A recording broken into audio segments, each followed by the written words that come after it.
Fantasy check-in for the Golden State Warriors. Over the last couple of weeks, you'd be surprised to know that Stephen Curry is the 14th ranked player because he's shooting 42% from the field and 36% from three, numbers which are nowhere near what he does on his best days. So is this perhaps a buy low for Steph? It very well could be, assuming you are trying to deal with someone who has him who's got no idea about basketball whatsoever. But there are plenty of those people who play fantasy basketball. Draymond Green still struggling outside the top 50, averaging 7, 8, and 5.5 with 2 steals and a block. I always push back on the idea that he's a second or even third round pick because of the lack of offensive numbers. That's even fallen away significantly this season. 36% shooting from the field over the last 7. I don't anticipate a rise back into the top 20 or maybe even the top 30 for Draymond. He is what he is. While Klay Thompson, the 110th ranked player over the last 2 weeks, again, he is not that top 30 or top 40 guy he was for the last 3 or 4 seasons. His shooting has to improve because he's shooting 21% from 3 over the last 2 weeks and is at 34% on the season. He's a better shooter than that, but he doesn't provide enough in those other areas to bolster his rankings.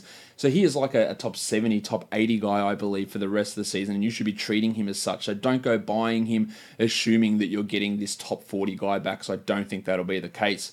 Kevon Looney and Eunice Jerebko have been swapping that center role. They're both providing okay deeper league numbers. Looney's the guy you want if you want some blocks and field goal percentage. Jerebko is going to be a 3-point streaming option. But they're not really challenging that 12-team zone. Well, DeMarcus Cousins, he looks like he's going to be back at some point in January. I would really be tempering my expectations as to how long it's going to take him to get right. They're in maybe they are in some need to rush him considering they are struggling at the moment.